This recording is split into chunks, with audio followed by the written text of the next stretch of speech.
Bonjour à tous, comme disait le professeur Launay, je suis chef de clinique en rhumatologie dans le service de rhumatologie et donc au CHU de Lille. Et donc, on va parler, pour un petit topo de 10 minutes, de l'impact de la COVID-19 dans les maladies inflammatoires. Alors, comme toute présentation, je vous mets initialement mes liens d'intérêt.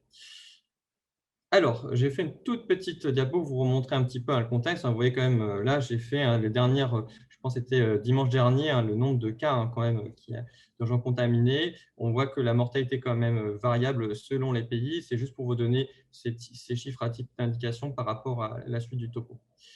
Donc, en fait, ce qu'il faut savoir, quand on regarde dans la littérature, donc en fait, en regardant différentes études pour voir est-ce que tous les patients qui étaient atteints de maladies inflammatoires avaient le même risque de faire une forme sévère de COVID-19, la réponse est non.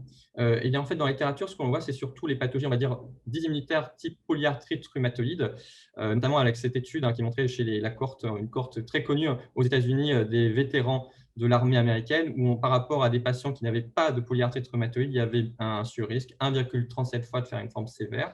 Le lupus, la pneumopathie interstitielle diffuse et les scléroses en plaques, donc plutôt des pathologies dysimmunitaires pour le côté plutôt inflammatoire, type spondyloarthrite, rhumatisme psoriasique, psoriasis, ça je ne l'ai pas marqué, mais j'ai oublié, mais les Mickey, eh bien, ces patients-là il n'y a pas été démontré de surrisque.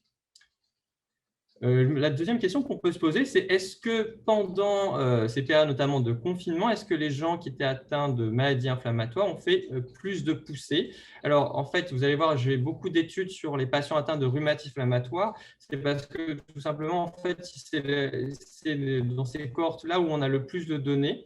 C'est la seule étude que j'ai trouvée, je n'ai pas trouvé dans les autres pathologies inflammatoires, donc dont en fait, c'était une étude suisse, en fait, qui avait comparé justement les poussées selon la période, ça veut dire entre janvier et février 2020, donc avant la période de confinement, entre mars et avril 2020, pendant le premier confinement, la première vague, et ensuite mai et juin 2020. Et ce qu'on s'apercevait, eh bien, finalement, c'est que non. Globalement, on a une stabilité du nombre de poussées, quelle que soit la période. Donc, il n'y avait pas forcément un impact, en tout cas de COVID-19, sur les poussées.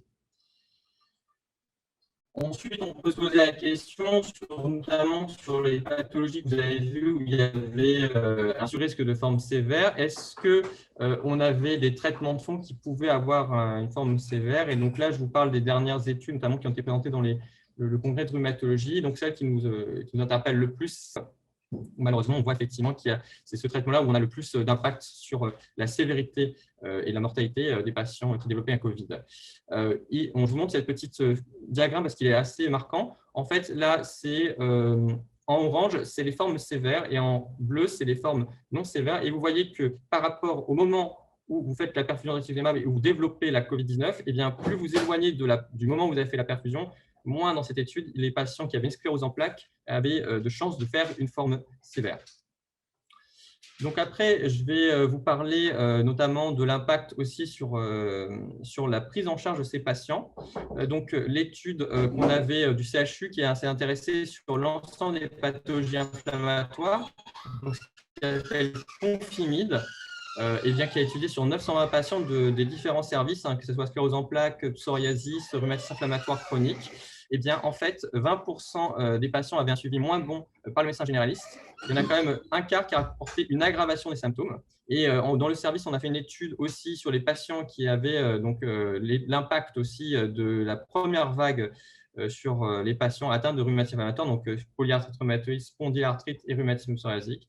Et quand même, 20%, ce n'était pas un chiffre très élevé, mais c'est surtout qui était le plus important pour nous, c'est quand même pratiquement aucun des patients n'avait pu avoir accès au kinésithérapeute. Et dans nos pathologies ostéo-articulaires inflammatoires, c'est vraiment un impact important pour ces patients sur leur qualité de vie et leur fonctionnalité. Je voulais parler aussi de ces études également sur l'impact que ça avait pu avoir. Et vous avez, comme vous voyez, après la première vague, quand même, un quart n'avait pas accès au service de rhumatologie. Voilà, les patients ont quand même souligné l'importance de la consultation présentielle. Toujours, voilà, c'est parce qu'encore une fois, les données viennent majoritairement des patients rhumatologiques. On voyait qu'en fait, en comparant des patients qui avaient un rhumatisme inflammatoire par rapport à des patients rhumatologiques toujours, mais qui n'avaient pas de rhumatisme inflammatoire, donc de l'arthrose, de l'osteoporose ou de la goutte, eh bien, contrairement à cela, les patients qui avaient un rhumatisme inflammatoire comme 10%, ce n'est pas négligeable, avaient arrêté leur traitement alors qu'ils n'avaient pas développé la Covid-19, mais parce que de peur de Covid-19, sans l'accord du médecin. On a d'autres études sur, par exemple, le Mickey, et là où on voit effectivement que pour cette cohorte-là, eh bien, il n'y avait pas de modification du traitement. Et le psoriasis, par contre, c'était une étude française qui regardait chez les dermatologues avant la Covid-19 et pendant et après, quand on instaurait les biothérapies, et très clairement, pendant la période de Covid-19, eh bien, les biothérapies chez ces patients-là l'instauration de biothérapies a été retardée, ce qui peut se comprendre. Effectivement, on ne savait pas, notamment en 2020, l'impact possible des biothérapies. Ce qui est important, enfin, mais c'est ma dernière partie, c'est sur la qualité de vie. Donc là, je vais vous parler de notamment une autre étude, notamment dans le service qu'on a fait sur les patients atteints de polyarthrite rhumatoïde, 318 patients. Il y avait quand même une augmentation nette de l'anxiété, du stress, de la tristesse, de la dépression. Et c'est un signe qui était important aussi, c'est les gens nous disent, et on le reprend toujours en consultation, les gens apportent quand même beaucoup qu'il y a une augmentation de la fatigue. Si on prend une cohorte australienne sur les patients qui étaient atteints de maladies inflammatoires de l'intestin, vous voyez quand même qu'il y a notamment toujours cet impact de la Covid-19, mais également bien sûr du confinement, où quand même 60,5% avaient des critères de dépression modérée. Alors, certes, il y avait un nombre important qui avait des antécédents de dépression et d'anxiété, mais quand même, la majorité notait une aggravation de leur état pré-Covid. Et voilà, dans les autres qui n'avaient pas d'antécédents de dépression et d'anxiété, vous voyez quand même les chiffres qui étaient quand même importants. Donc, si je faisais c'est un petit conclusion de cette présentation assez succincte.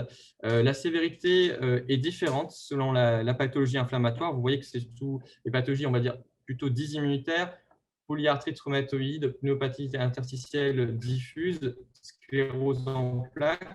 Le confinement, comme pour la population générale, mais chez nos patients, il a eu un impact sur leur prise en charge, bien sûr. Comme vous l'avez vu, notamment, le plus marquant pour nous, rhumatologistes, c'est qu'ils n'ont pas pu avoir accès à la kinésithérapie.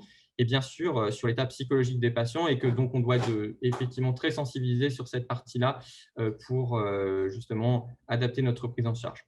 Je pense que j'ai fini. Je vous remercie.